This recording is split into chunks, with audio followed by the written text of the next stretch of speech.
But McDavid's going to make whatever money he can. Speaking of people who make whatever money they can, we don't on this podcast, but we would like to one day. Welcome to Up the Boards. It's a hockey podcast about hockey. I'm Yusuf, that's Alex, and that's Tyler. There's actual stuff to talk about again, which is great. Let's just get the elephant in the room and cover that. Kirill Kaprizov is staying in Minnesota. Let us applaud Bill Guerin for getting this done. Good job, Bill Guerin. Now here's the thing: is they got Kirill to stay. I kind of figured that it was going to happen because they had just announced their alternates for this year. You know, the whites with the lovely collars and the sleeves.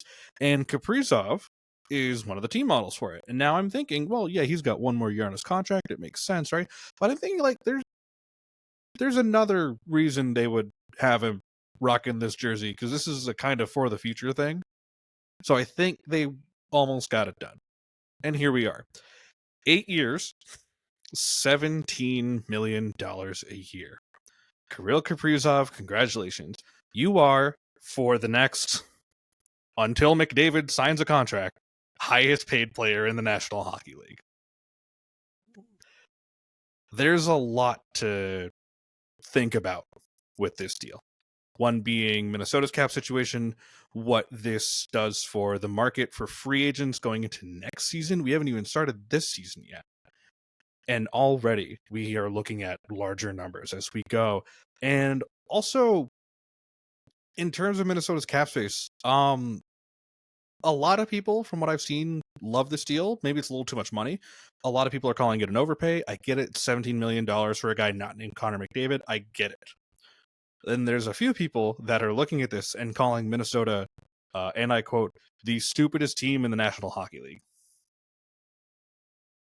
I don't know who's saying that, but there's a few people out there. I won't name names. Y'all are safe.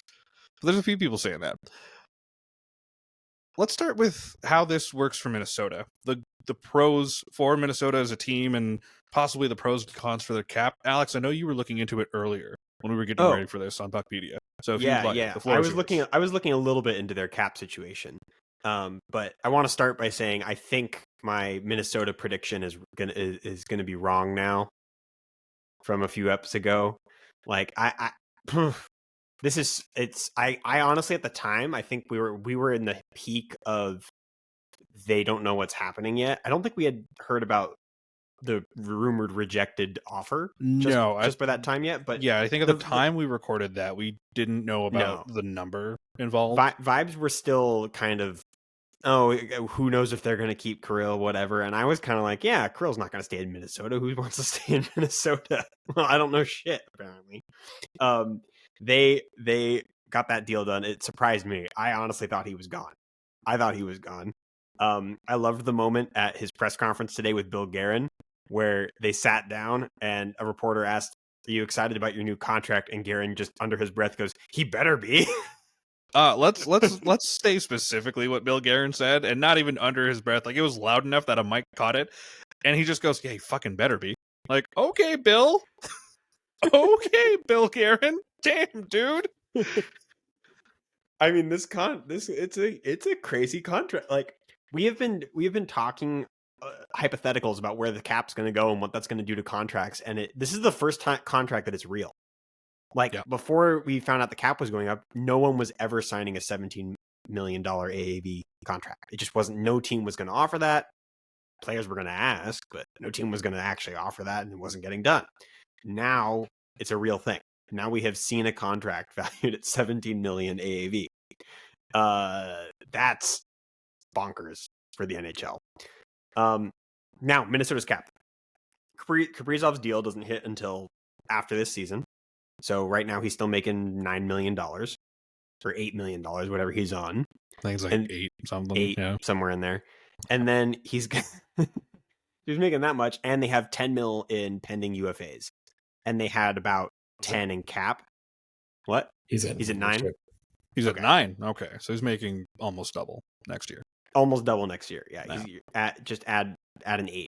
Yeah. Add 8 million to his contract. They currently have 10 in space. Is that correct, Tyler? I think you have Puckpedia up. He definitely has Puckpedia open. They have 5.186. 5 left this year. Okay. And they have 10 mil in pending UFAs heading into the season after that. So, yeah. Who are those pending UFAs out of curiosity? I actually have this up. Let's see. They are Vladimir Tarasenko, Matt Zuccarello, who is old and hurt. He is indeed old. Yes. Marcus Johansson, and then Vinny Hinostroza, real legend. Zach Bogosian are kind of the big ones. And then David, how do you pronounce it? Uric? Their young defenseman prospect. Yurchek? Yeah, that's the one. Yeah, the one they got from Columbus. Yes, and then that's pretty much it. And then Philip Gustafsson, the goalie. Yeah, the kind really of goalie they need. Yeah. Good. Okay, so you list this name, right? You list those names. They have 10 million space to work with. Most of them are coming back. There's like 2 players in here who are going to need a significant chunk of change. Yeah. On that scale. So we'll see. But that's their problem 2 years down the line. Yeah. One of the narratives that I saw going around a lot today was like people who don't like the contract is laughing and calling Kirill injury prone. And while last season he had a significant injury, if you actually break down his games played and why, his first season wasn't, but it was because he didn't play until January. He didn't debut until January, so he got essentially a full season from January. Then he's only had 2 seasons, counting last year, where he's missed 10 games or more. So really, we have 1 injury season that we're working with. And I don't know if you can call that injury prone by this point. And then you look at on ice, he had Minnesota as a 1 seed, looking like an absolute wagon. And then he also was really good in the series against Vegas. So it's not like he lost any of himself to injury. I think I love this deal for Minnesota. I love this for Kirill. There's a whole ripple effect that we're going to have in this league now that we have a 17 mil AAV player. And I think that's going to be the fun part. It's going to be really interesting, the fact that we now have a player making that's 4 something mil more than Austin Matthews. Like, that's a pretty heavy chunk of change, 17 million. It's just short of what I think the max is for salary, which is 20%. I think right now it's like just under the max. But yeah, considering what Minnesota has to, work with now that Kirill's 17 million kicks in the next off season, and you've got like that listed names, Tyler, that you mentioned. I agree with Alex there. There's definitely 2 names I look at that need a contract and a nice chunk of change to stay. The rest, like Matt Zuccarello, is old. You can kind of say goodbye, Matt Zuccarello. Have fun in retirement. Keep him just on a small. If he wants to play, keep him. But get him a veteran min. Like, he's not going to eat too much of your cap. Yeah, but like Philip Gustafsson's the big one. I don't see him making more than like 6, maybe. Because he isn't. He's not in that level of like elite. You know what I mean? I don't think he's going to be there next year. Really? Yeah, I think Gustafsson's. He's free agent. They got Wallstead. Like, I actually think they're going to try. That's true. Yeah, they do have Wallstead. You wouldn't even think they keep Gustafsson as it was a 1B situation. No, I think they'd go with a cheaper backup option to allow for bigger sense. All right, fair enough.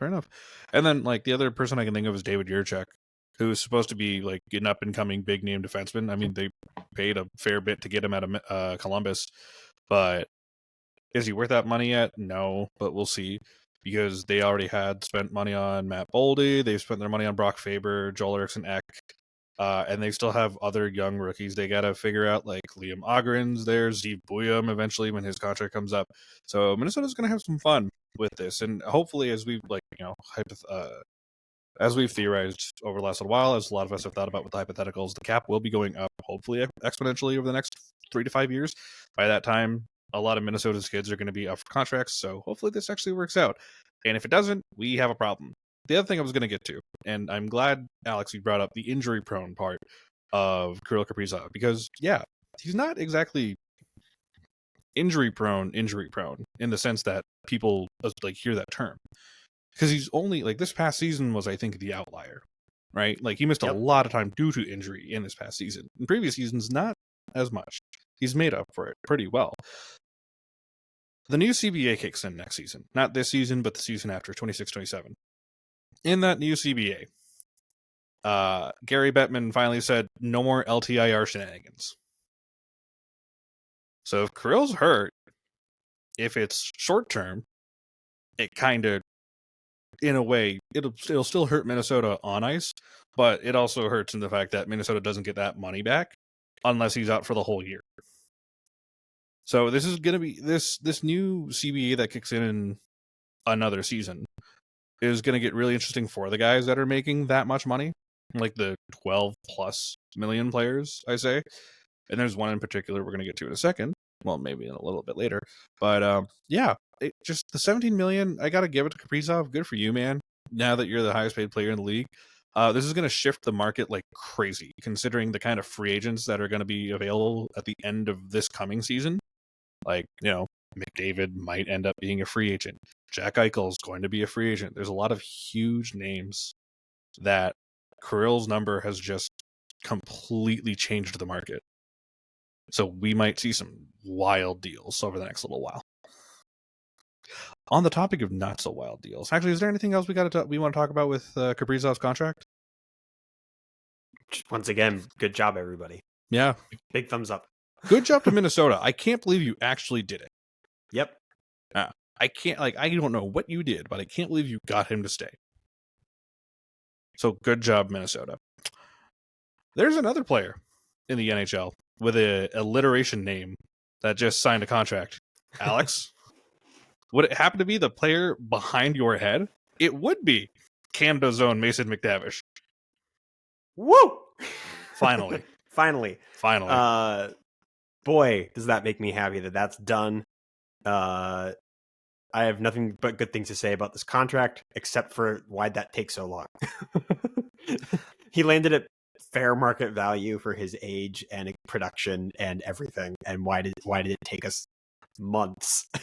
Yeah. And a partial holdout to land at a 6x7. Yeah. That's the thing that confuses me, that it took this long only to land at a 6x7.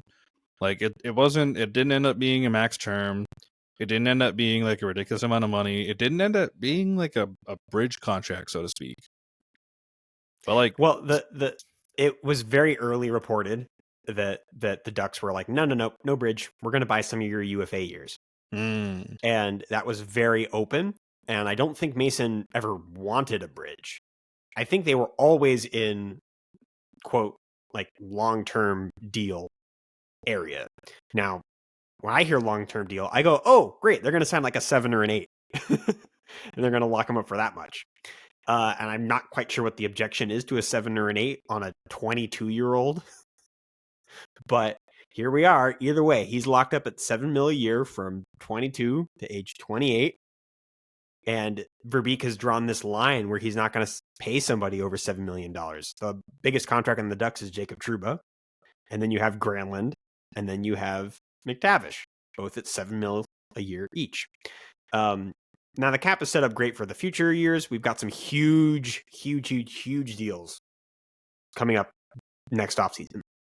And it makes me wonder if the Ducks might try and be a little proactive during this year with some of the kids that need deals for next season, just so we don't have another holdout situation. But that being said, I'm so happy this is done. There's a ton of Duck stuff that is really exciting about having Mason back on this team and the time manner that he's back on this team with. And I've been watching all of them play the preseason games, and you can tell that there's an entirely new coaching staff behind this team. They do not skate. They never skated this way under Greg Cronin. And Mason McTavish is a Quenneville player. I think he plays exactly how Quenneville wants him to play, and I'm really excited for this season. That's enough from the homer. I think he very much fits. I'm going to say this quickly. I think he very much does fit the ideal Quenneville player. Because when people think of ideal players under Joel Quenneville's tenure as a head coach in Chicago, they think of a Patrick Kane or a Jonathan Toews. But when you look at the guys they had around those two, just big dudes that could skate. Like Mason McTavish, I think, is going to do very well under Joel Quenneville. So, and he skates like a bulldog too. Yeah, Quenneville's all about fast. He wants the team to move fast and aggressive and be on the puck at every. and Mason is a in front of the net menace. Yeah. And not to mention just Yeah. like considering the other, young Ducks you guys have that are also insane skaters. Like that team's gonna have a lot of fun in Joel I know. Quenneville. And having Mason McTavish locked up, I think, is good vibes for the rest of the organization, knowing that Pat Verbeek is starting to like really focus on making sure that the kids are locked up and ready to go. They're committing to kids now. They're committing to the kids. There's no more the Jamie Drysdale, Trevor Zegras. No. Are we going to keep them? Are we trading them? Type stuff. You gave the first one of them who's up for a deal has been given the deal. Tyler. I think it's a great deal. I mean, it's really reasonable in today's market, as we learned today of Kaprizov signing. I think that's kind of nice. And then honestly, the more you look at it, I mean, like next year you free up $8 million from Truba, $4 million from Kudos. Yeah, you got a couple free agents to sign, but like your cap goes up 10 mil, that frees up 12 mil. So, I mean, it feels like a no-brainer. I mean, I don't know why it took so long. These things always take so long for no stupid reason other than like, it's probably a performance bonus on how many goals, how many assists is it usually? Probably that, or it's always done things. I was actually saying this before we started recording, before you hopped on the call, Tyler. Pat Verbeek, I feel like, has been learning a little too much from Steve Yzerman. And Steve Yzerman likes to play his like weird mind games with his players. It's like, I'm not going to sign you until the following things happen. The moon must be in this shape and like all this other random shit. And you're like, Steve, just fucking get this done, dude. Like this happened when they were extending Moritz Seider. We had to wait for God knows how long for that to get done. And we were like, anytime now, please. Like, do the Northern Lights have to appear? Like, what the fuck are we waiting for? Please, anything, Stephen. And Pat Verbeek's kind of the same way, I feel. So it was like, that checks out. Yeah. Freeman was consistently saying through the whole negotiation process, you have a GM who's a grinder, you have an agent who's a grinder, more people than just Pat Verbeek as well, who are grinders in the Ducks organization when it comes to contracts. And so you just probably had some stubborn people negotiating about some bonus structure things. It probably just goes down to like the littlest thing in the contract. Yeah, they had to agree. I bet you it wouldn't surprise me if it took them a minute to get the Ducks up to 7. Right. But once they did, I think it probably fell together pretty quickly. And then there was just small little details. Yeah. But here we are. And like it's a nice contract. Again, yes, let us give a round of applause to Pat Verbeek. Good job for finally getting Mason McTavish locked down. Get an 8 Leo done. Next. Preferably Leo Carlson next. And then Cutter. That should lead us to Luke Evangelista, right? Like, yeah, that should. For some reason, again, we're talking about Luke Evangelista. I know there's a couple other things we got to get to, but before we move on from the UFA section or the RFA section, Luke Hughes is still sitting there without Luke a deal. Hughes is still fucking nothing. Honestly, no movement. I have literally seen more in the past 2 days about Luke Evangelista than Luke Hughes, and I think that's hysterical. Like, yeah, so funny. Yeah. It's like Devil's Camp is quiet. Yeah, I know. Devil's Camp is quiet. We're no one's talking about it. Devil's Camp is a little too quiet. Like Luke Hughes is the kid that they're expecting to be their next Dougie Hamilton. How does he still not have a contract? Like, I don't know. There's also a lot less reporting out there. You know, it has gotten awfully quiet. Yeah, Friedman even said he doesn't see it happening in the immediacy. Right, and then he also said that about Kirill, and then Kirill dropped on us today. Yeah, right. Yeah. So I mean, everything can change in one phone call. The Hughes situation, that's true. Exactly, everything can change in the blink of an eye.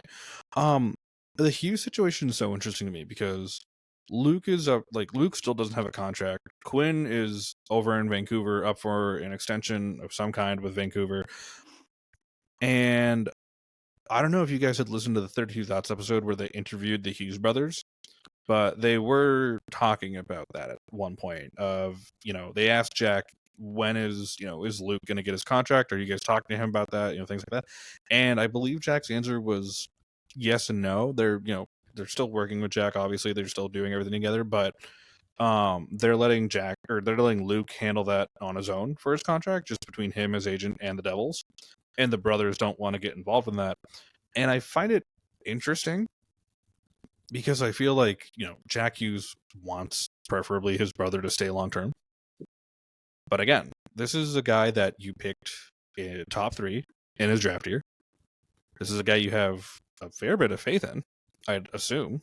Otherwise, why would you draft him that high? Or was he 4th overall? Top 5. You should probably get this done. Not to mention, you kind of have another pretty fucking good defenseman that you picked in a top 5 spot that you still also haven't signed yet in Simon Nemec. And he's getting less talk because he's not Luke Hughes. So I'd suggest you get Luke Hughes done hopefully soon. Well, I think they patched it up, but Nemec was like pretty angry last year. And Nemec is furious. Yeah. So, I think they patched it up from what I was reading, but it's still like, man, I don't know. I wouldn't want to like piss him off any more than you already. No. Plus, like the thing is you want to capitalize on your situation, right? The New Jersey Devils are in the situation where they're focusing on getting the kids ready to go, much like in Anaheim, much like the Sharks, much like Detroit, much like all these other like rebuilding teams. You have a coach who is very good at developing young players in Chief Keefe himself, Tyler's second favorite coach of all time behind Gerard Gallant. John Tortorella's up there. Yeah, it's true. John Tortorella's up there. But you have Sheldon Keefe as your head coach, who's got a pretty good reputation for developing young players. I would hope that Keefe, in the back of his mind, has a system that does involve a Luke Hughes, but that kind of can't be executed without Luke Hughes. No. But it's weird. It's just really weird to me that it was talked about, and then all of a sudden just not mentioned, nothing. Yeah, I think the quietness of it all is the weirdest part. I think we're sitting at the same spot where it was deal-wise. No. This could all change in a moment, but it does feel a little odd. Right. We could have this uploaded, and Luke Hughes will sign. Well, and as we talked about, like in the Metro recap episode, I mean, it's like this is a team that was in the playoffs last year. They've been constantly kind of making a push the past couple of years, and it's like, you should probably just sign your star defenseman. Like, I'm not trying to be funny. Like, yeah. Like, again, I bring this up to the beginning of this conversation. This is a guy who you believe is your next Dougie Hamilton, that or Simon Nemec. And Dougie Hamilton is, I don't know how to politely put this, not young anymore. He can still play well when he's healthy, but the injuries add up, partly because of age, and you need someone to be ready to take that spot. And that person, I'm assuming, the Devils are hoping it's going to be Luke Hughes. For a 4th overall pick, Luke Hughes. Former 4th overall pick, Luke Hughes. He was 4th overall. Okay. Yeah. So, yeah. It's a little just too quiet, partly considering it's, a top 5 draft pick, but also the fact that it's a Hughes brother. And it being so quiet is weird to me. Yeah. But you know what? Respect their privacy. They'll probably get it done. Maybe a holdout situation happens, but not for too long, like a month at most. But I think this gets done by the end of October. I mean, we're already at the end of training camp ramp. Yeah. Or preseason ramp. Sorry, preseason training ramp, camp's passed. We're like teams have only a couple preseason games left. Yeah. Most teams have less than 3 now. So it's. I mean, there are real games starting next week. That's a fun thought to realize. There are real games starting next week. That makes me so happy. I have a feeling that we'll get he might miss like a game, and they'll be like, it's gonna be on the eve of the season. Yeah, I could see that. It's gonna happen. It's gonna season's eve kind of thing. No, yeah. Mm-hmm. I don't know. I don't think they could do it like right before their home opener. Like, I don't know. Somebody could just come in from the top rope with an offer sheet. Yeah, I mean, that also is a very strong possibility. That's also a very big possibility. But NHL GMs don't play that way. So no, unless it's St. Louis. Unless it's St. Louis last year specifically. Yeah, and never again. Thanks, St. Louis. Good job for scaring the balls off Edmonton. I feel like Tom Fitzgerald has been pretty consistently good for the past, what has it been there, 4 years with the Devils now? 5 years with the Devils. Yeah. I mean, I feel like he understands that this needs to get done. I feel like he's made some pretty good contracts. I mean, honestly, if you look at I don't know. I mean, look at his own brother. Yeah, Look at exactly. Jack's So, I mean, contract, like, right? everything's pretty good. They got a lot of good free agents over the past couple of years. Like he's done a pretty good job putting. Like I feel like it's going to get done before. Honestly, it's probably going to get up by the end of the week. Like quite honestly, I think now that Kaprizov's done, McTavish is done. I mean, it's just the two Lukes basically, or the two big ones that need to really get signed. I love that Luke Evangelista is just one of them. I know. Yeah. Hey man, he's an absolute goal scoring machine for the. Look, he's the big news down here. I have to listen to it from everybody. I mean, let's be honest. Top 10 last name. Yeah. As far as like names go, Evangelista. It's a pretty good last name. Yeah, no, that's worth. No. That's worth 17 mil a year at least. Oh, minimum. 17 and a half, maybe. Oh, okay. I will say on that regard, they're already apparently I'm reading this. It's supposed to be a 2-year deal. Is like they agreed on that. It's coming down to the disagreement is within less than $1 million. Oh, for Evangelista. Just put it in a bonus. Just throw it in a bonus. Fuck it. Just like agree to the lower number and then put it in a bonus. This is a player no one should be talking about. It's on my timeline all the time. Do they want to give Evangelista a sponsor, like a no-show sponsor deal, planting trees or something? Dude, like, I don't know. Get this done. It's not that much. Just get it done. Buy him a suite at a Titans game or something. Yeah. I don't know. Perry, when I was at the airport, I told Perry I trusted him, and he said, "Don't worry." So I'm not worrying at all. Trust in Barry.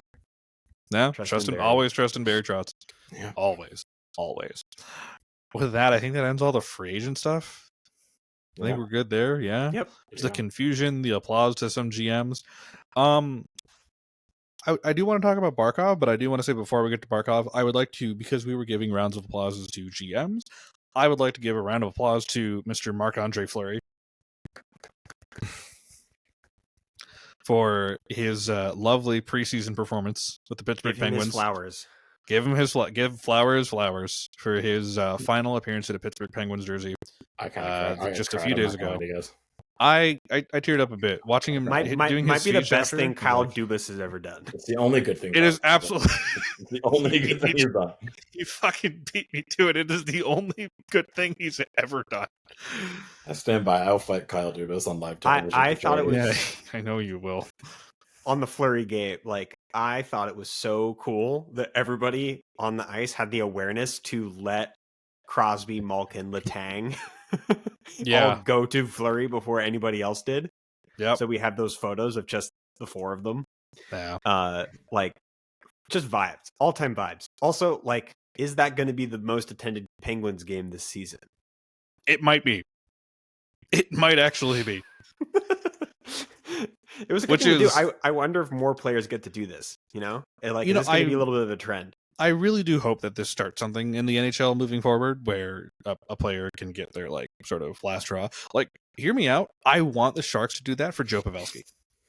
Yeah, or bring back Pavelski. This becomes the norm. Well, okay, the 1-day deal should just be the norm. But a 1 day should be a norm. This is if this becomes what it is for a little bit, then I'm kind of cool with that. I kind of like the one last hurrah preseason game is kind of neat.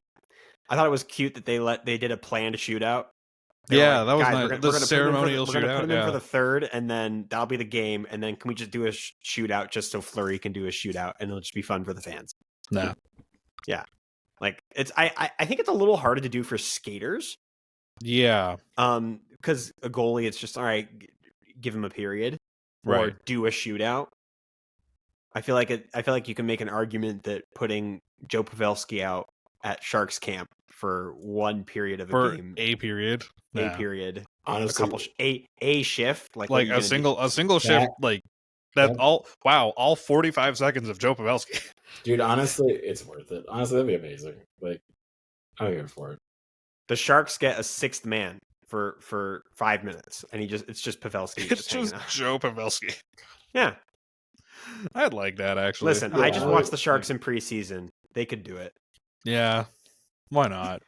No, I really do hope this becomes the norm. I think I can't believe I'm saying I gotta give Kyle Dubas his flowers for getting the idea done. Tyler's like, how dare you? Yusuf, I thought we were friends. I know, we are still friends. Okay, because I'm about to say this. Kyle, that is the only smart thing you've done. Trade Sidney Crosby. To the Rangers.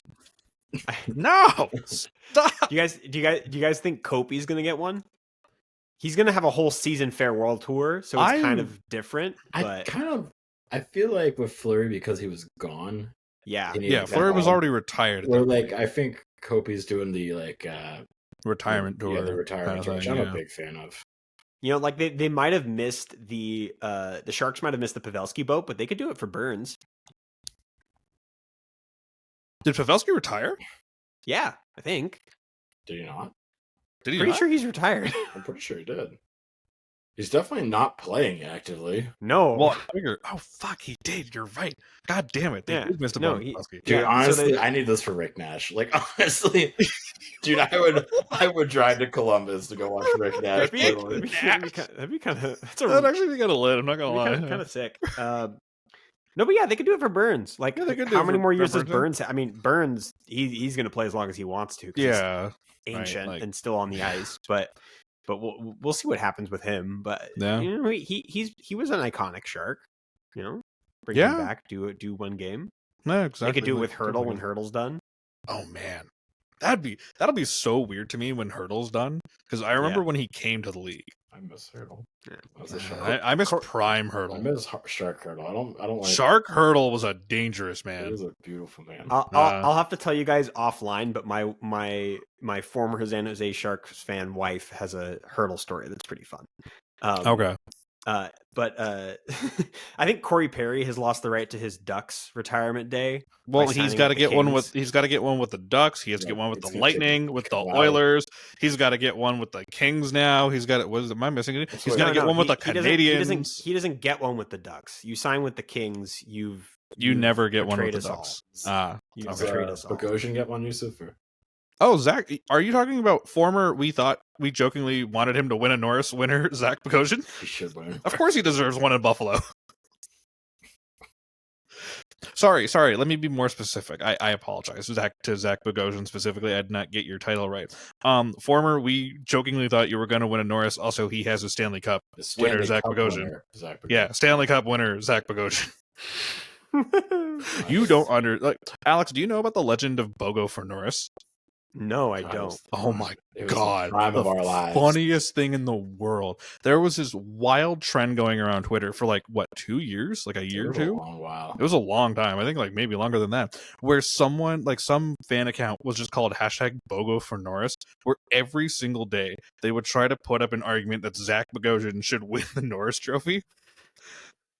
And as time goes by, everyone's like, there's no chance in hell Zach Bogosian's ever going to win a Norris. And then when he won the Stanley Cup with Tampa, all of us went, damn it, he actually won something. But it's not the Norris. It's not the Norris. That's a really dedicated fan account. Yeah. I love it. It was really funny. Just it would be they're talking about who could win the Norris? It's like, will it be Erik Karlsson? Will it be this? And this guy just pops in. He's like, what about Zach Bogosian? And you're like, no. Get out of here. It's like the people that told me Radko Gudas was going to win a Norris. Did anyone ever say that? Some people have. Shockingly. I'm not one of those people, but some people have. Okay. Those people are strange. Anyway. Yeah. But to Marc-Andre Fleury, thank you for a great career. I'm so glad you got to have your send-off in Pittsburgh. Now they just got to do that with Letang, Malkin, and Sid. So Kyle Dubas, start lining those days up. Well, as long as you don't leave, because he's not going to trade him, so it's fine. That's true, actually. Yeah. Do you think Dubas should get one in Toronto? Do you think Dubas should never do anything related to hockey again? I don't like Dubas. Okay, let's get what's up? I don't know why you mentioned Toronto and this popped into my head. Should we talk at all about what's going on with the goalies up in Toronto? No. I would love to talk about that. Anthony. No, I'm kidding. We should talk about that. Stolars just got a new extension. Yeah. For the next, I believe it's 4 years. Brad Treliving. Let's give him a round of applause for not being Kyle Dubas.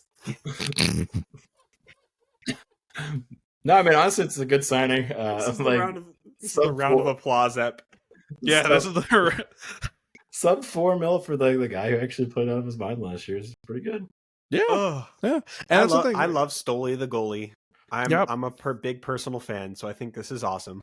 Glad he's got a long-term deal somewhere. And it's not a huge deal. It's only like 3.75 is not really a lot nowadays, apparently. So it's a nice number according for to Anthony Stolarz. According to Leafs fans, he should have won the Vezina. So well, he also apparently should get $10 million in an 8-year deal for no reason for just existing. Yeah.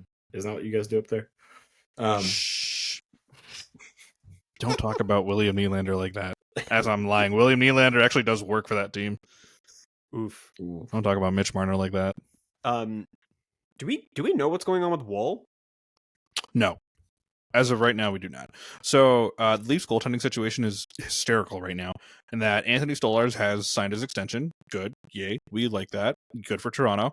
And as far as who their second goalie is going to be for the next, where people are expecting a month, more than likely, it might be the return of Optimus Rhyme. Yes. Yeah. It might be the return of James Optimus Rhyme to Toronto. Do you guys know what team he started on for the 2024-25 season? Wasn't it the Red Wings? It was the Ducks, right? It was the Ducks. Was it the Ducks? He was on the opening day roster for the Ducks because Gibby started the year hurt. Oh, yeah. Oh, was he a Red Wing the year before? I can't remember. I know he was a Red Wing at some point. Yeah. Anyway. But he also ended up on Buffalo at some point last year. He was definitely apparently he had like a 908 in Buffalo. And I'm like, you have Ukko-Pekka Luukkonen and Devin Levi, and yet James Reimer is the one above 900. Yeah. What is happening here? Talent, maybe talent. Yeah, exactly. It's that fucking power. So, yeah, the current situation in Toronto is that Anthony Stolarz will be the starter, and James Reimer will more than likely be the backup. He's currently on a PTO, but expect that to no longer be a PTO within the next, 3 days. The other option they have is in the AHL, one of their other goaltenders, Dennis Hildeby, otherwise known as the Hildebeest, is what they like to call him. Who is another? Oh my lord, he's huge. He's a big boy. I'm reading that right now. Yeah, wow, he's fucking humongous. There's a reason they call him the Hildebeest. Yeah, I get it. Yeah, so that's their potential other option. He might be the backup for the first few games to start out the season, and then switch him out for Reimer. And in the meanwhile, we are currently unaware of what's going on with Joseph Woll. We know that he's had to take a leave of absence from the team. There was a report that it was family related, but that report was shut down, saying that everything's private right now. So whatever's going on with Joseph Woll, I wish him the best, and I hope he comes back sometime soon. And I hope everything's okay. Yeah. Well said. No. Well said. But the Leafs have goaltending now. Yeah. That's important. Also, good for Anthony Stolarz. Yeah. Because this is a guy who's been kind of like a perennial backup. Mm-hmm. Who should have been a starter somewhere. But he's finally got a starting gig. He found his. And I think last season, him balling out and kind of saving the fucking Leafs in certain situations proved that he can be, a pretty good starter in this league. And I'm glad he's getting paid for it. I've kind of always felt that's in there, especially it is. It absolutely has. Yeah, like when he was playing games for the Panthers, the numbers he put up in Toronto were there. He just didn't have a huge sample size. Right. Exactly. Yeah. Well, that's the thing. Like when he was a Panther, he was still putting up good numbers when he would start. It's just that he didn't have a lot of starts because Sergei Bobrovsky is a fucking machine. Mm-hmm. Well, he exists, so it's kind of hard to. Yeah, exactly. Sergei Bobrovsky exists. Therefore, it is difficult to start when your name is not Sergei Bobrovsky. But yeah, Anthony Stolarz has his gig now, and honestly, just good for the Leafs. I think years and years and years, and literally 20-something years of inconsistent. Will this guy be our starting goaltender? Will he not be? Even through the Freddie Anderson years, I think they've got a guy that can be their proper number one lockdown goalie for the next 4 years. That'll be great. And then they'll figure it out from there. But good for Anthony Stolarz. I'm happy for you. Don't blow this. Please don't blow this. Too many people are hoping for you. Do you guys want to know the goalie room when he was a Duck? Stolarz? Yes, I'm very curious. He was behind a 26-year-old John Gibson. Okay. A 39-year-old Ryan Miller. Ryan Miller. Oh, God, he's still not retired. And Stolarz. He is. No, this is 2019. Okay, I was gonna say, I'm like, isn't he retired? Yeah, and Stolarz was the same age as John Gibson. So they were. Yeah, I did not realize Stolarz is that old. Mm-hmm. I was like, oh, hey, he's been around a while, huh? Anyways, I just thought that was funny. Yeah. Ryan Miller. Ryan Miller. You want to talk about another goalie Buffalo ruined? God, he was so. He was so good. He was phenomenal. And yet, Buffalo. And yet Buffalo. Buffalo's in a funny little situation.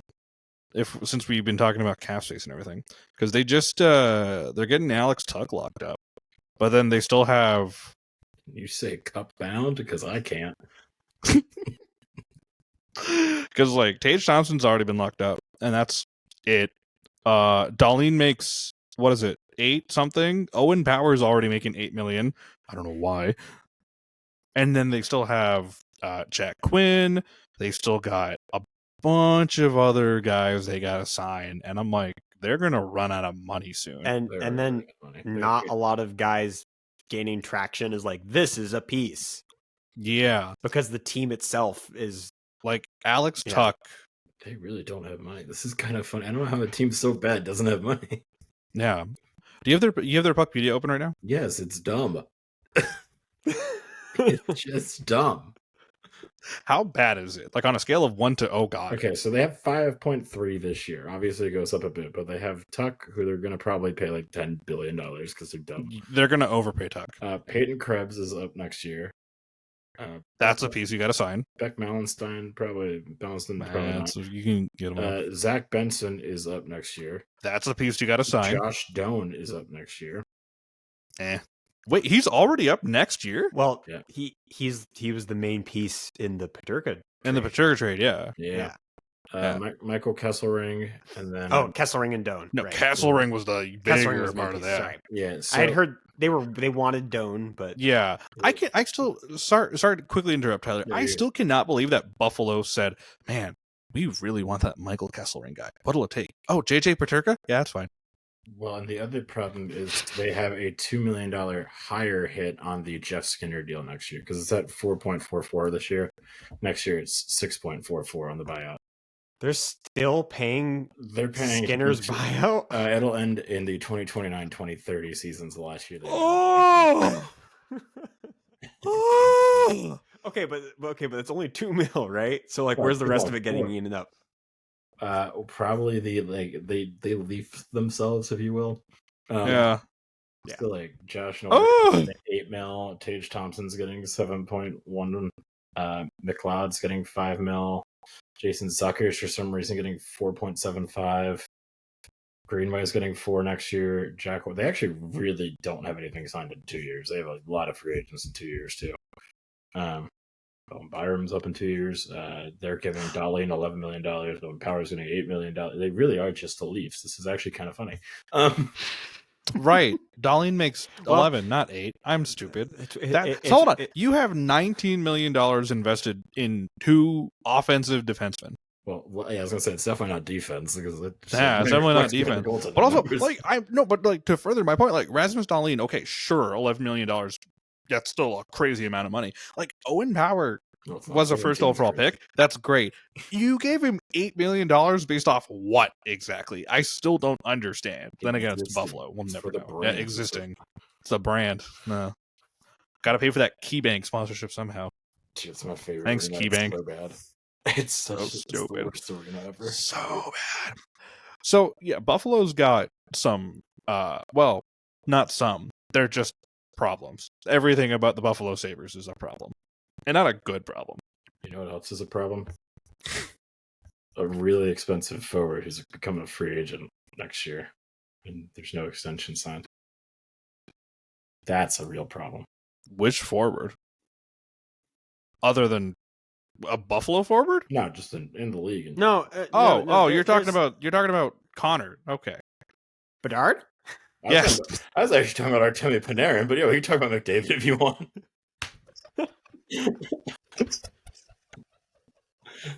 See how smooth I'm getting with this now?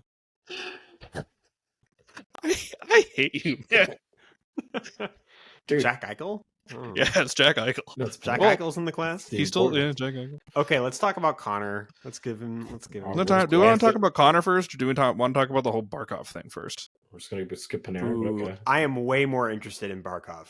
Let's do Barkov. Thing. Right. So he's out for the season. Yep. At least Layman's terms. Yep. Sasha Barkov's out for the season. He took a nasty hit during a preseason game, and it looked bad to the point where everyone. It was training camp. It wasn't a. Was it during training camp? Camp. Oh my God! It was during camp, right? Jesus. Yeah. So, yeah, Barkov takes a bad hit during camp.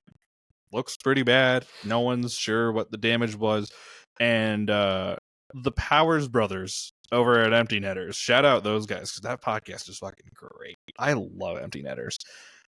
They come out with the report that, yep, it's the whole season. MCL and ACL damage, no major tears, but it's going to be enough to take him out for the whole 25-26 season. Yep. Now, Florida released a statement that said recovery for Barkov will be anywhere from 7 to 9 months. And someone said, 7 to 9 months? Isn't that when the playoffs start? Mark Stone 2.0. Well, no, they're introducing the LITR caps this year for the playoffs. It's sad. I know, it's sad. Yeah. It's heartbreaking. No, I'm kidding. It's actually a really good thing. The interesting thing to watch is going to be, do they keep him on long-term IR, or do they because they could free up 10 million cap space if they just say he's done for this season in the playoffs. Yeah. They could free up the time. Florida with cap space is a scary thing. Right. But when the playoffs start, it requires them to say, no, Barkov, he's just have that's the thing, is do they vacation? Right. It's like, do they want to do that? Do they want to do that? Yeah. Right. Or do they want to give themselves the chance that his recovery is speedy and he's doing an Ovechkin style recovery, and all of a sudden he's back on the ice, right? I still can't believe he pulled that off. They're gonna get broke a leg 2 weeks later, and still managed to break the all-time goal scoring record that season. They're gonna get McDavid. No, they're not. That's not happening. That's not happening. The Florida Panthers are going to get McDavid. Defend yourself, Tyler. Yeah, defend right now. Go. Well, Bob Roski's contract's up next year at $10 million. Okay. So, you're telling me they're not going to keep Bob? I mean, you could probably sign Bob to little. You could find someone to trade. I mean, if you're going to have to trade something to get McDavid. Exactly. Yeah, that's the thing. Is like, you need to make a fair bit of a move to get. Why not a Sam Bennett or a Sam Reinhart? This is not going to be a Kevin Durant situation. Look, if any team was going to do this, it's Florida. We all know the Florida Panthers. Just get it out. It'd be them or Vegas. It would be them. Yeah, Vegas. Yeah, exactly. So here you go. We should just... Yeah. All right, that's fair. I don't believe it. I refuse to believe that Connor would go to Florida. Look, when I was a kid, if it's popsicle, it's possible. Or other way around. I don't remember what it was. Yeah. But well, on ice for Florida this year, I'm still not worried about them in terms of being a really competent team throughout the season and being in a really good playoff spot, as long as they don't lose anybody else on a long-term injury, right? Well, I mean, they're already going to be starting the season without Matthew Tkachuk for quite some time, right? Yeah, but I mean, look at we spent all offseason talking about how amazingly deep the roster is. You have Brad Marchand as your 3C. Like, he doesn't need to be a 1C anymore, but he can be a 2C. He can be a really good 2C. Or he'll play on your second line wing, no problem. Yeah. They have some good pieces. Not to mention, something I kind of talked about. I remember when we started doing this pod again and talked about the finals. Sasha Barkov is arguably one of the best defensive forwards in the league, right? It's just proven. How he's still underrated by people, I don't get. But apparently he's still considered underrated, which is insane considering he's a multiple-time Selke winner and a 2-time fucking Stanley Cup champion. But Sasha Barkov was not the big talking point in regards to defensive forwards during the Stanley Cup Finals this past season. Anton Lundell was. Yep. Because they took like the year prior, when it went to Game 7 in the final, Edmonton, Florida, Sasha Barkov's sole job shut down Connor McDavid. Done. Will do. Okay, cool. He knows what to do. But this past season, Barkov realizes, okay, I still got to do the work. But Paul Maurice goes, wait, Anton Lundell's really good at this.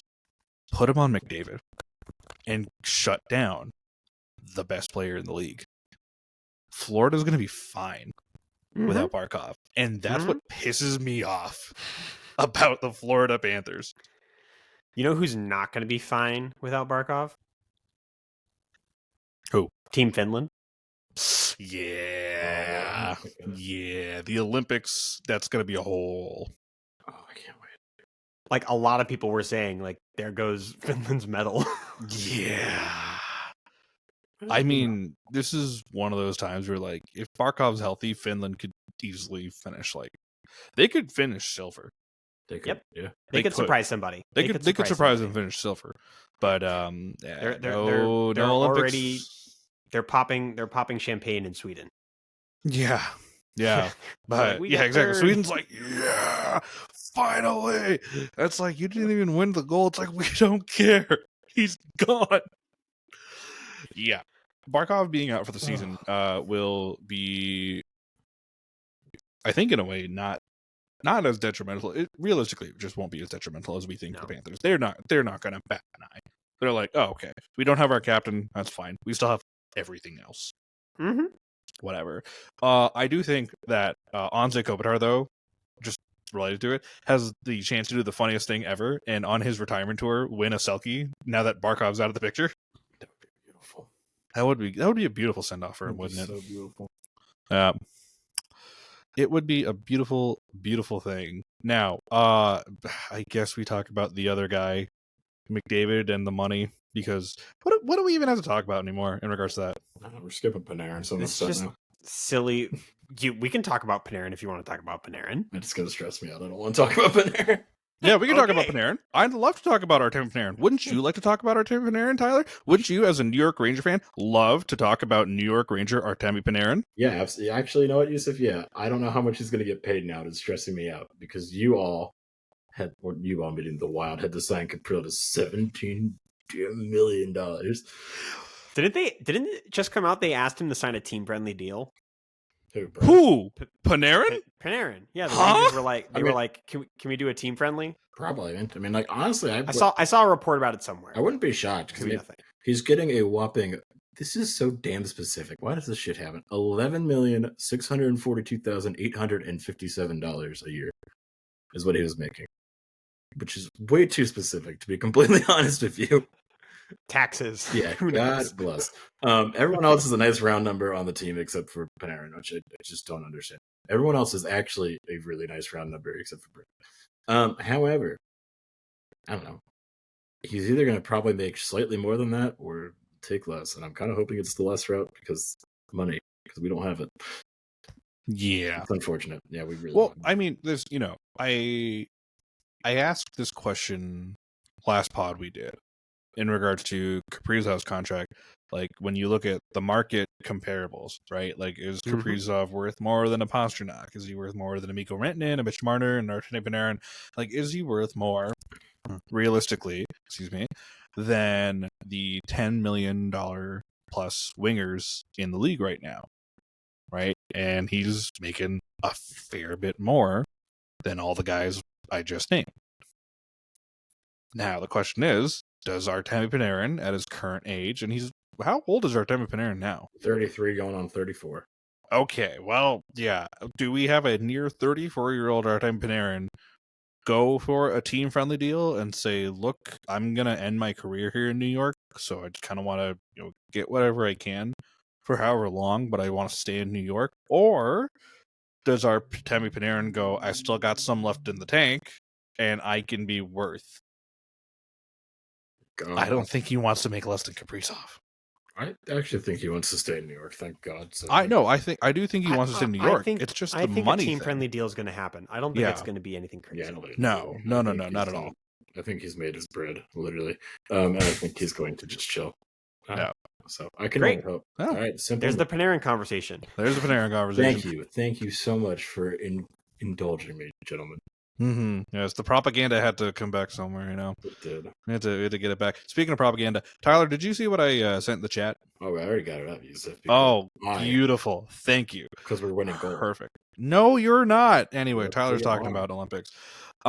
So Olympic rosters have not come out fully. Invitee rosters the are nothing. invitee rosters are out for Team USA and for Team Canada. And I just wanted to have a little bit of fun to kind of round this episode out. And we'll have Team Canada's to talk about after we talk about Team USA.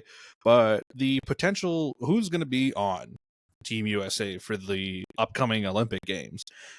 Because let's be real. I know a lot of people are saying, oh, well, it's just going to be the Four Nations roster again. Not necessarily. The Four Nations roster was built specifically because, well, it's basically just NHL games, but you're just building your national super team, right? The Olympics are such a different beast when it comes to men's ice hockey. Like, they want the elite of the elite on that squad because there's so much at stake. And you want to pick the right guys for the kind of team you're building. Now, coaching-wise, hysterical what Team USA has done, where 3 out of 4 are all former Rangers coaches. What, former? One current and 2 former. Yeah, that's more like it. I'm sorry. Where's Gerard Gallant again? China. We've established that. Yes, we have. Also, shout out John Tortorella for getting an assistant coaching gig for Team USA. But I want to go through this. Goaltending is straightforward. We pretty much already know who's going to be the goaltenders for Team USA. That doesn't take rocket science to figure out. I actually don't think it's as straightforward as you say, but okay. Really? Like, who's going to start?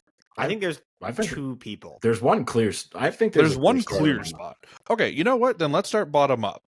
Okay. So what we're gonna do here is we're gonna list off for each position for the team. We're gonna do this for Team Canada as well. For each position of the team, we're gonna list off the players, and the three of us, we're just gonna have a quick little discussion for each about whether or not they are probably going to make the team. And for goaltenders, it's whether or not they start or who's gonna be the backup.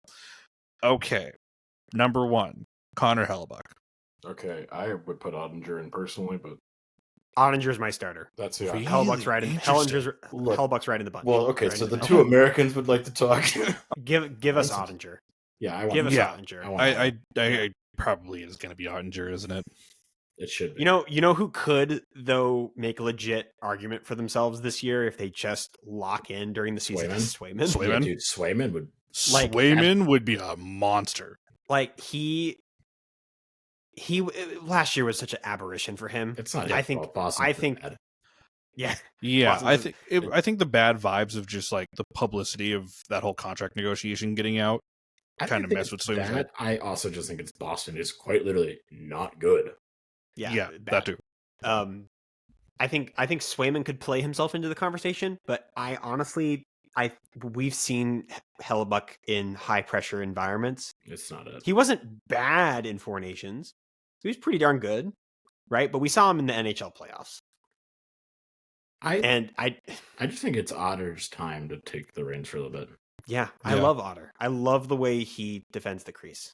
Yeah, I love Otter. He's amazing. You're like Otter a lot. I watched him beat you.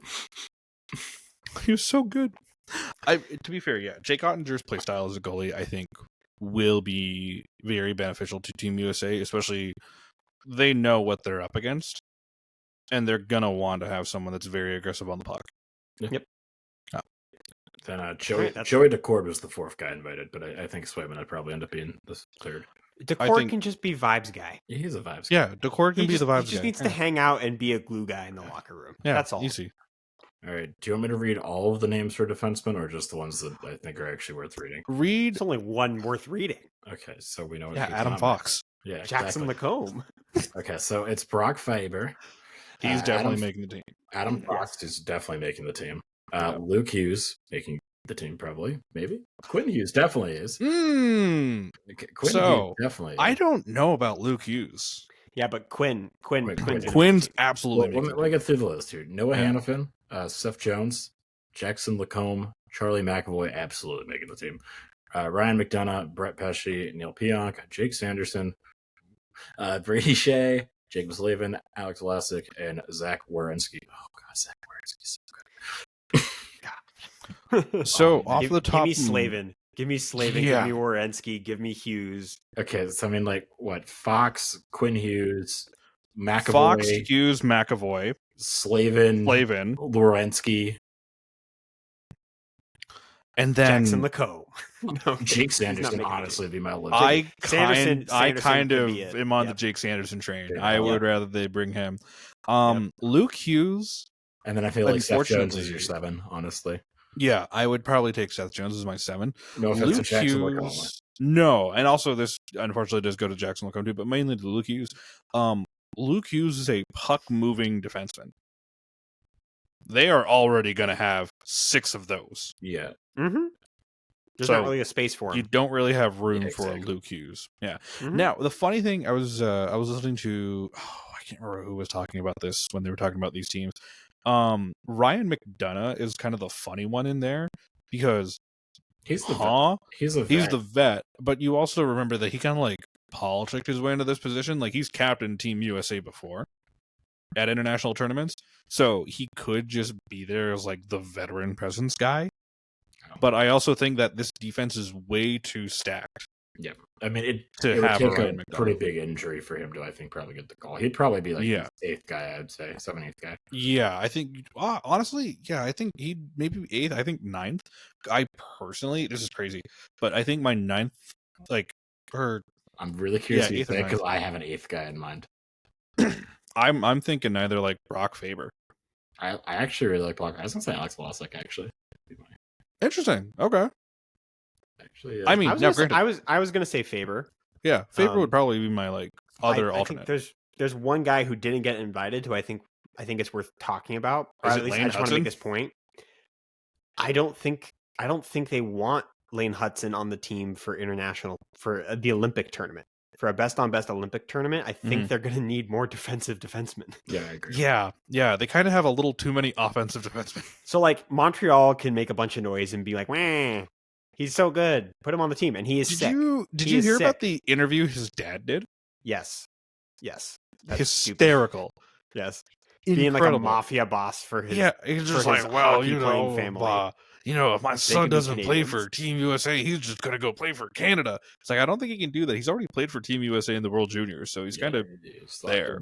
Yeah, Very silly. All right. I think it's just Montreal fans Being making Montreal, a bunch of yeah. noise. being Montreal Montreal fans. fans. Yeah. Yeah, Because I think Hudson gets that. I think Team USA has probably been honest with him about like what they're building, and his skill set's not that. Yeah. Plus, like again, you look at the names that have been invited to the Team USA training camp, like McAvoy, Fox, Quinn Hughes, Zach Werenski. Yep. Like, yeah. Even way down the depth chart, the guys who aren't going to make the team but got invites are solid two-way defensemen who can move the puck. Yep. Like Jackson Lacombe. Yes. Noah Hand. Noah Hannafin. Yeah. Right. Wow. Like, some good. On Yeah. the forward camp, Oh. Matt Boldy, Cole Caulfield, Logan Cooley, Kyle Connor, Jack Eichel, Connor Garland, Jake Gunsel, Jack Hughes, Patrick Kane, Clayton Keller, Matthew Nyes, Chris Kreider, Dylan Larkin, Austin Matthews, JT Miller, Frank Nazar, Brock Nelson, Shane Pinto, Jason Robertson, Brian Rust, Tage Thompson, Brady Tkachuk, Vincent Trocheck, and Alex Tuck. All right. So first things first. Alex can take off Logan Cooley and Clayton Keller for they are frauds. Dude, I still don't Outta get here. the, I still don't I get the didn't hate. say that about them. I don't get the hate. I didn't say that about them. Don't get your hate. I didn't. I could actually see Clayton Keller making the team. If they So could I. I actually don't think know Clayton where Keller this is could coming make the from. team. I do know where this is coming from, but I didn't say anything about those players. No, you specifically. did not. It was just about Utah as a whole. I just wasn't. There's such a that forward group of invitees is so interesting because there are locks, much like with defense. There's at least like I want to say 5 or 6 names that are like definite locks for the team, and then everyone else is kind of like, oh, he could. Yep. And I think there's quite a few. There's quite a few health based ones on there, and like what the heck is Chris Kreider going to look like this season? Right. No. I love Patrick Kane, but like, is he really like Olympic caliber at this point. Like that's a good. I mean, seriously, like, and it's not like Right. No, probably I not. get you. Like Yeah. he's older and stuff. It's like, do you want a guy who's because if it comes down to like a Logan Cooley or a Clayton Keller, young talented players, No. over like an old aging Patrick Kane, it's like I might go for the Well, younger that's the thing too. Is like, it was funny. Empty Netters actually brought this up for their prediction for the Red Wings, but they were thinking like Patrick Kane might want one more shot at Olympic gold or like at an Olympic medal, right? So what if he balls the fuck out in Detroit, helps Detroit get some wins here and there, ends up making the Olympic team, and then balls the fuck out for the team for Team USA? Is it possible? It's greater than zero, but it's not. It's a fun story. It'd be a great story for him. Yep. It's just, I think Patrick Kane, realistically, I don't see him making the team because when you look at the other wingers on this roster or like in this training camp invitation, you're like, "Ooh, like these guys are good." Yep. And it's not that it's not a knocking at Patrick Kane. I love Patrick Kane, but with his age, like if you want to have him as sort of veteran presence, it's like your 13th forward, sure. There's some there's really a lot of other here. crazy names on that roster. I think there's easily 12 guys ahead of Patrick Kane. Yeah. In my opinion. Yeah. I mean, well, yes. Like, realistically, like Austin Matthews has already been announced for the team. He's locked. Mm-hmm. Both the Kachuk brothers are already locked, so it's that. Was Matthews able to play with his injury? Is he going to be Austin? No, Matthew Kachuk? Apparently, he's going to be ready by January. Okay, that's good. Meaning he'd be ready in time for Olympic training camp. And I don't think he's pulling out. I don't think he's saying, I got to focus on the Panthers season. He's definitely going to. He's playing. He's going to play. He's playing. He's going to play. I want to make an interesting one. Oh, I want to make the argument for Kyle Connor. Okay. I love Kyle Connor's game. I also do. I think he'd be a really good add to the team. Oh yeah, 100%.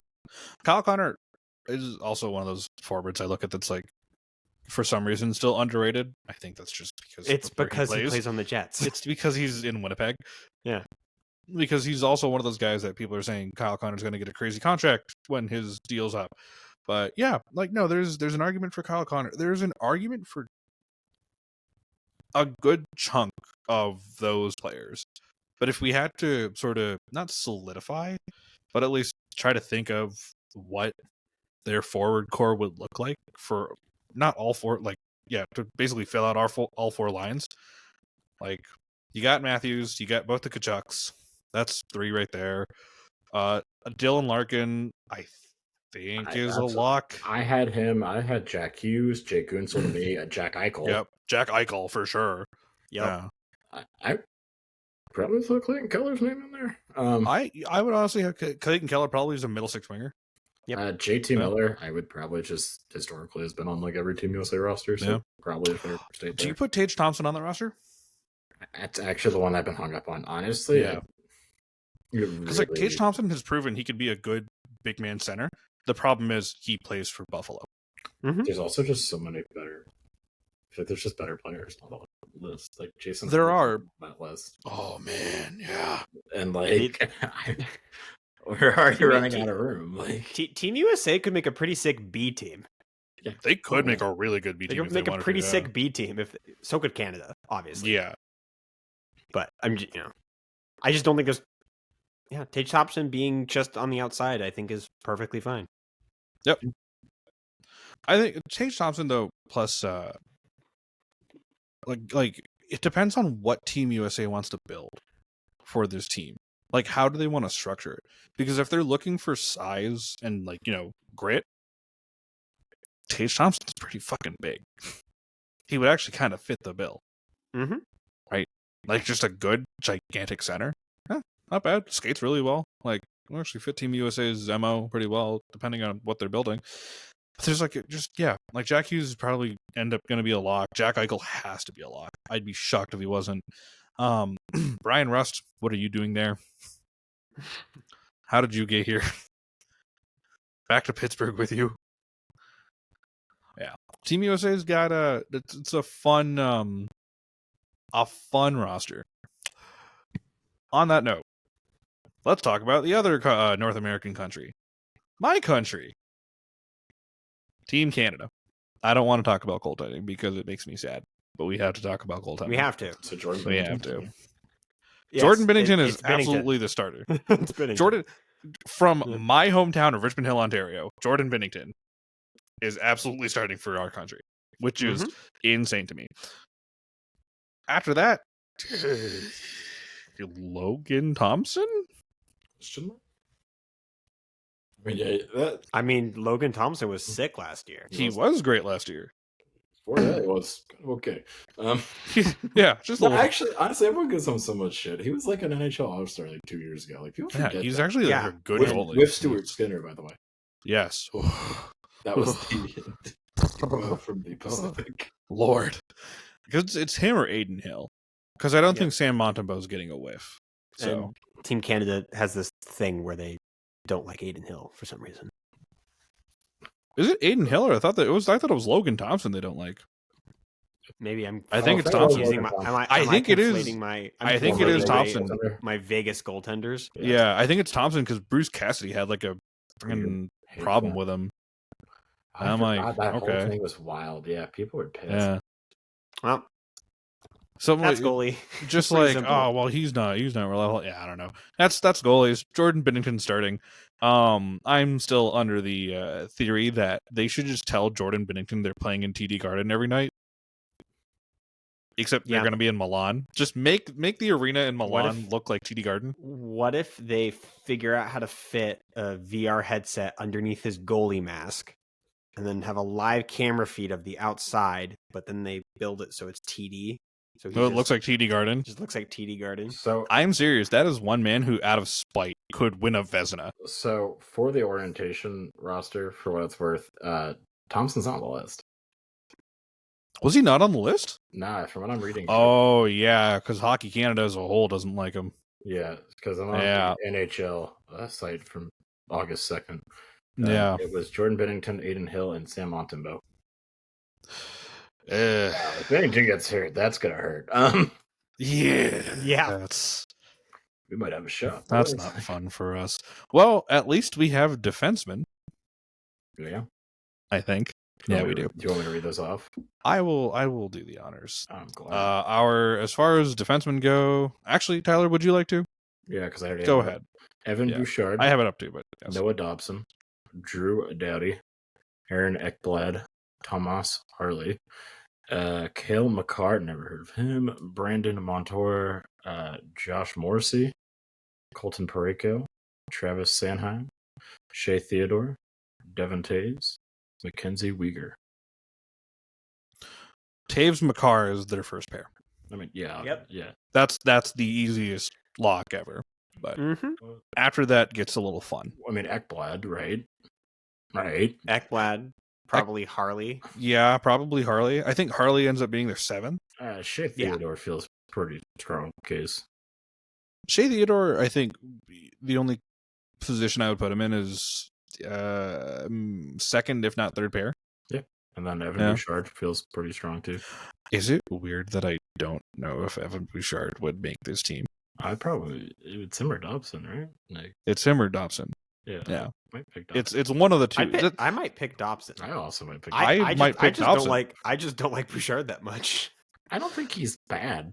No. Here's the thing. Evan Bouchard is actually not bad, nor is he like as useless as people think he is. He's like top 5 already in playoff scoring by current players, and he's only been here like 5 years. He does have a habit of getting exposed by the Panthers in critical games of the Stanley Cup final. To be fair, who's his partner? I mean, that's a good point. Yeah, I mean, you have a defensive pair. I mean, when you have a pair, it's easy. However, it's kind of just Bouchard by himself. Yeah, I feel like he's kind of hosed, to be honest with you. Yeah, but my point being, I think it's I feel like it's either going to be a Dobson or a Bouchard. You can't have both situation. No, but like McCarr, Taves, Dobson, Harley, Ekblad, and then Shea Theodore to round it out. Yep. And then about locks it up. I would love to see Colton Parayko on this team. I think it would actually be kind of fun for Colton Parayko, but we'll see how his season goes. I mean, like St. Louis isn't anything crazy, But if Colton Parayko has a pretty good year, there's a good chance he gets looked at for the squad. Damn, there's some good forwards. Yeah, there are. Should I read those good forwards? Yes, you should. Connor Bedard, Sam Bennett, Quinton Byfield. Hold up. Celebrating. Hold up. Stop. I'm going in the order here. It's my last name. I know it is. It's just like I didn't think you were going to. So you said Connor. I'm like, here comes Bedard. Oh. No, I'm going by last name. It's Sorry, can you start over? That was funny. Oh, my bad. Connor Bedard, Sam Keep it in Bennett, your pants, Yusuf. Quinton Byfield, who I really think should make the roster. Michael Celebrini. Yeah. Anthony Cirelli, Sidney Crosby, never heard of him. Who? Brandon Hagel, Bo Horvat, that's a no. Zach Hyman, Seth Jarvis, Wyatt Johnson, Travis Konechny, Nathan McKinnon. I'm really liking America's chances. Brad Marchand, Mitch Marner, Connor McDavid. There it is. Ryan Nugent Hopkins, is still the Oiler. Braden Point, Sam Reinhart. No, I'm not liking our chances. Mark Scheifele, Mark Stone. God, a lot of Marks. Nick Suzuki, John Travaris, Robert Thomas, Carter Verhaeghe, and Tom Wilson. That's a list of players. That is a list of forwards. That is certainly a group. So the easy skaters. The easy immediate lock is America by a million. Bedard. No. Right. Okay, I think the Canada conversation is with their forward core specifically. Well, okay. is more specific with the forward core is the more interesting conversation is, can we make an argument for some of the kids to crack the roster just for future development of the national team? Right. They're not going to do that. But I mean, like, because we all know who's getting a roster spot. We know what the forward core is going to roughly look like. It's just like the auxiliary spots at the end are where the roster gets interesting, in my opinion. Yeah. If you guys feel differently, we can talk about the guys. No. I'd rather have the convo of it to Celebrini crack the team.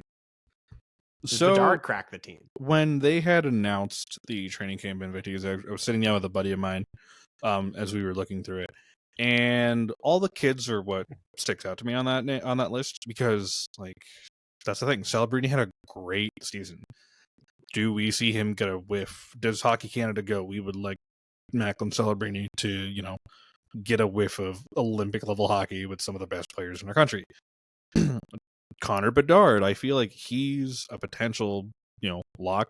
Looked great in World Juniors. Tyler, yes, you have a question? What's up? No, it's more of a comment, because we never talked about this, and I feel like this is a really good time, because there was a guy who's left off that list because he retired today. Yeah, Max Pacioretty.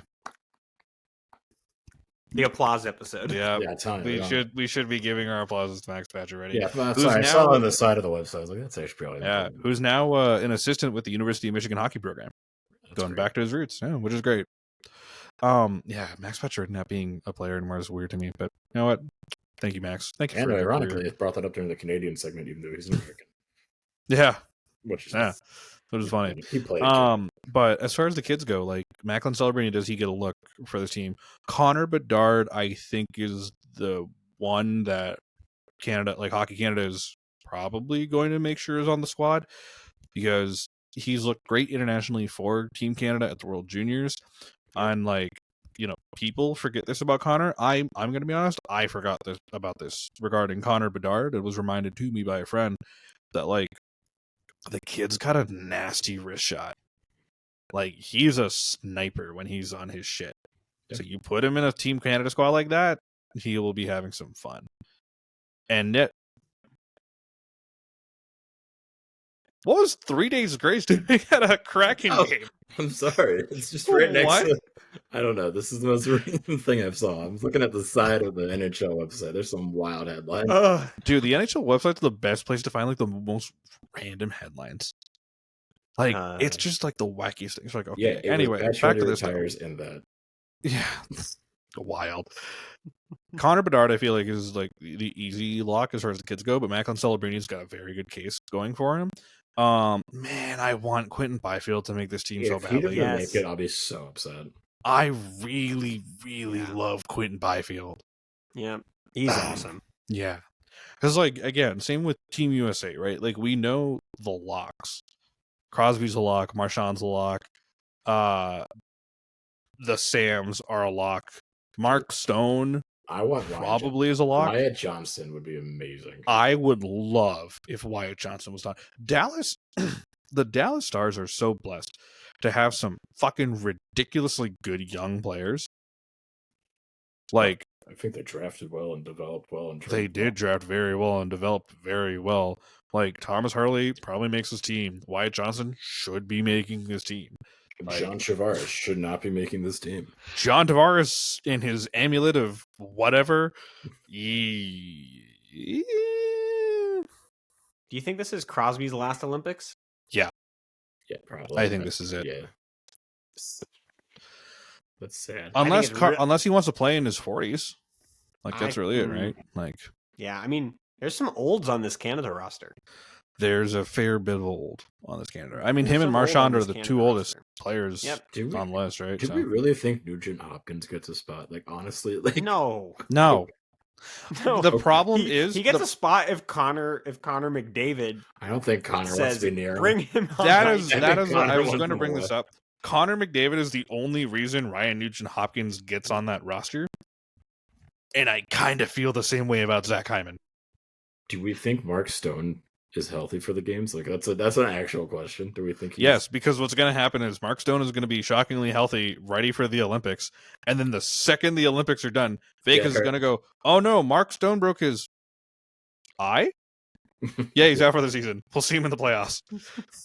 They're like scanning, like, what part of your body have we not lied about this time? All right, that one. He's got a really bad ingrown toenail. This is weird. Like, I thought the American group was kind of weird, but it also made a lot of sense. This is like a really weird group of people. I'm looking at it's a mixed bag. Canada's a mixed bag. Mitch Marner and Tom Wilson. It's like, really? Like, can I be honest? I think Tom Wilson's a lock. Interesting. Okay. I think Tom Wilson, I'll tell you why. Two reasons. Number one, people forget that Tom Wilson's actually a pretty good goal scorer. Yeah. Yep. Because, again, when you're on a team with Alexander Ovechkin, who the fuck remembers anything other than Alexander Ovechkin? But Tom Wilson can score goals when he needs to.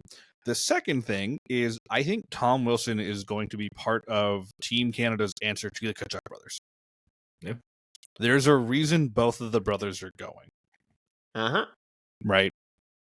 There's a reason Brady's going. Brady should not be on that team by any fucking means necessary. But there's a reason he's going. The only answer you can find to that is something equivalent. And their equivalent, who also happens to be a very good goal scorer, is Tom Wilson. No! Tom Wilson's going to get on as the anti Tkachuk's. Yeah. Yeah. Like, Tom Wilson's sole goal will be to shut down the Tkachuk brothers. And the late addition, Matt Rempe. Okay. Oh, yeah, exactly. But I think Tom Wilson's a lock. Mitch Marner is a lock, right? Like, he just is. Like, Mitch, Crosby, Marchand, McDavid, McKinnon.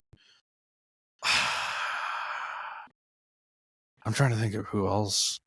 Because, like, you know, again, with the kids, like, realistically, you would like for all of them to be there. You want Celebrini on the team, Byfield on the team, Bedard on the team, but you got to make room for veteran guys like Travis Konechny, things like that. Yep. So, and you listed 3 really promising young players. You have to take off 3 solidified studs to make room for them. That's the thing. Like, I think one of them is going to go. I think one of them goes. One of the 3. My bet would be Bedard. Fuck, I want to be Byfield so badly. But my bet would be Bedard. I mean, who knows? There might be some health reasons for some other players. And more spots will open up. We'll see what happens. Yeah. It's like when Steven Stamkos got on the 2014 Team Canada team. Yeah. It's because of injury. I think if you compare the 2 groups as units, USA's got the goalies. Yeah. Canada's got the forwards. And I think I think USA's D group is better. I actually agree. The top of Canada's D group is elite. Right. Can't argue with Makar or Taves. But 3 lines. But 3 lines. And I think USA's 3 lines. USA is very much 3 lines deep. Because you could throw any of the 6 or 7 guys we named into a blender and it'll work. Mm-hmm. So And there's a great mix of defensive first guys and guys who can move the puck and score. yeah. A Fox and McAvoy they've got pair would feed families. That's all I'm gonna say. Oh, which pair? Fox and McAvoy. Oh, That would just make me so that'd be happy. nasty. Yeah. So you look at the position groups. USA wins 2 of them. Coach, Yeah. you can probably call a draw. Who's your coach? Who is our coach for Team Canada? Oh, it's Cooper. Cooper. Oh man, that's a good duo. That's a great battle. Yeah. Damn. Cooper Sullivan. Yeah. Yeah, it's Cooper. Damn, Yeah, that's Cooper great. Sullivan. That's No. great. Damn, that's even. Yeah. I Yeah. mean, it's pretty cool. I think it's gonna. I think the most important thing for Team USA to remember back from Four Nations is they did it without Quinn Hughes. Yeah. And he's phenomenal. Yep. So we'll see what he does this year and what that looks like, and that'll be fun. I'm very excited for the Olympics. I think Team Sweden is going to be very good. They were kind of disappointing at Four Nations. Yeah. I don't think that roster has come out yet, or the invitees have come out yet. No. I don't think so. But if they have, I'd love to quickly talk about Team Sweden, because Team Sweden could actually be really fun. Mm-hmm. I wonder what Italy does. Are there enough Italian players? Because they get an automatic berth into the tournament because they're hosting.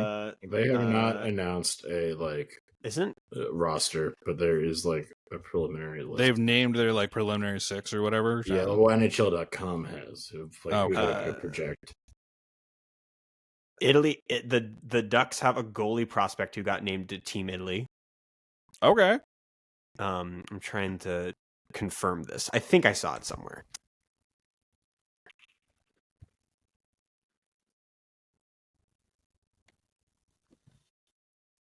And while we quickly look this up, anything, Tyler,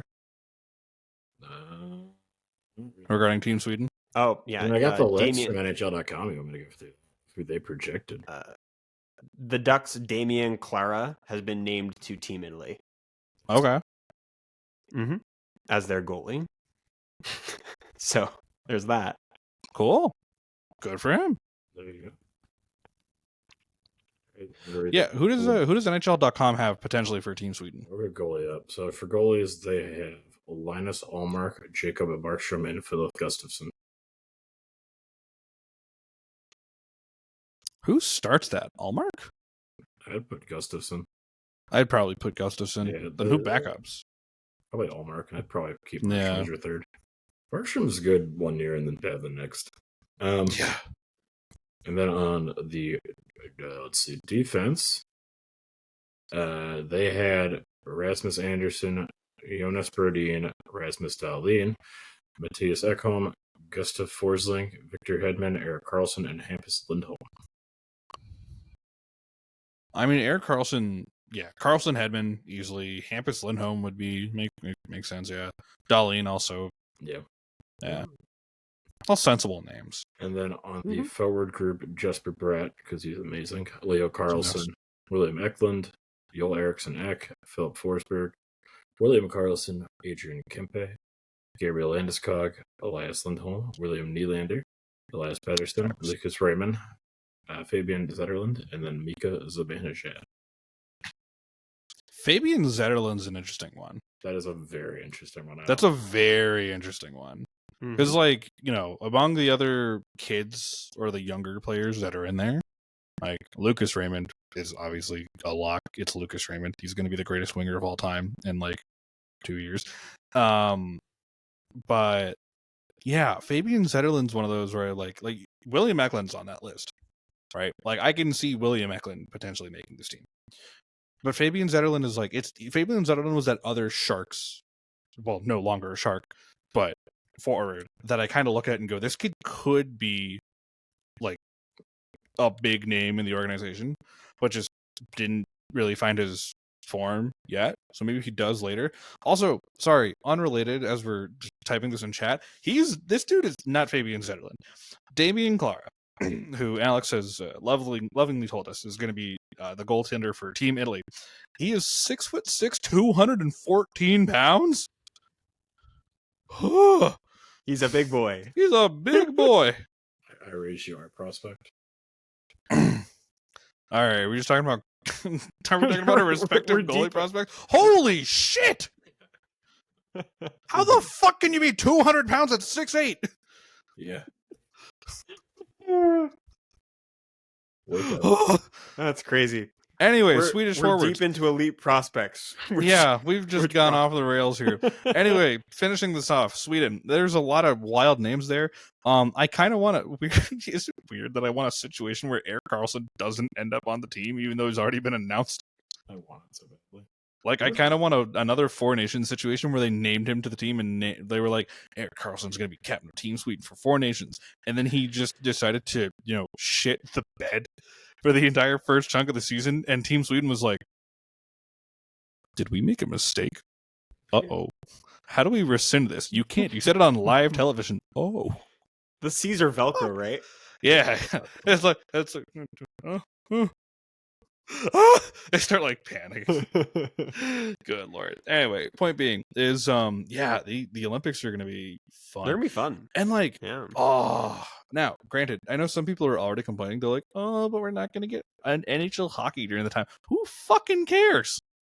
Dude, the Winter Olympics are some of the most fun times of the year. Especially the men's ice hockey tournament. Yes. If people didn't watch Four Nations and are complaining, that's one thing. If you saw Four Nations and are complaining, something's wrong with you. Something's wrong with you. Yeah. And we have best on best hockey agreed to in the CBA. We are getting. It's just amazing. It's a amazing product. Not to mention, for those that have never watched international hockey, like non-North American, the rinks are bigger. And it makes for some really interesting games. Right, because Four Nations was played on an NHL-sized rink. Yep. But they're going to it's double AHF rules, hockey size. Yeah. Yep. Yeah. They're slightly bigger. It's kind of cool, actually. That's definitely not going to favor any skilled forwards on Team Canada. No. Probably not. I don't think so. More room to go fast. Oh, dude. Team Canada can just start speeding on that rink. It's going to be fun. It's going to be great. Especially after we win gold and Jordan Binnington, for some reason, is named Olympic MVP. It's going to be Team You USA. said Jake Ottinger really fucking weird, but yeah, I don't know how to help you. No, it's going to be Team USA led by Jackson Lacombe. That's exactly what's happening. Alex, back to reality. What if Canada and USA just are too busy killing each other that like Switzerland is like, it's ours? It could happen. It could happen. Crazier shit has happened in international tournaments. Like crazier shit has happened. That being said, I think we've covered all our bases for tonight, gentlemen. Anything else we need to be? Yep. Well, go Tigers for one. The Yankees lose. Speaking of which, is this Dodgers game? Oh my god. Well, never mind. I'm not gonna look at my TV again because, for those listening or for those that do follow baseball, like especially Alex and myself, the Cincinnati and Dodgers game started just about when we started recording, and the Dodgers were up 1-0 at the time of starting recording. The Dodgers are now up 10-2. All the good starting pitching was earlier today. Shout out to Eric School. The Red Sox, so it's fun. Yeah, that too. Now the Yankees deciding to fucking not do anything with bases loaded. Crochet 8 innings. Yeah. On your head. Tarek Skubal, 8 innings, 14 strikeouts on 107 pitches. You'll love to see it. I had to watch the Jets on Monday Night Football. Let me have a break. That's your choice. I know. That is your choice. You can choose to not. No, I'm not going to lie, though. As bad as the Jets are, there's hope. At least you're not the Bengals. This is fair. Honestly, like, we're bad, but like every game's been like a 1-score game besides the Bill game, so it's fine. Yeah. Anyways, it could be worse. Anyway, we're talking about too many other sports. This is a hockey podcast, and we're going to end this hockey podcast. This is an Up the Boards, and you know where to find this. We'll see you soon, probably around when the season starts. Let us give a round of applause one final time to Mike Sullivan, coach of Team USA. Mike Sullivan, what?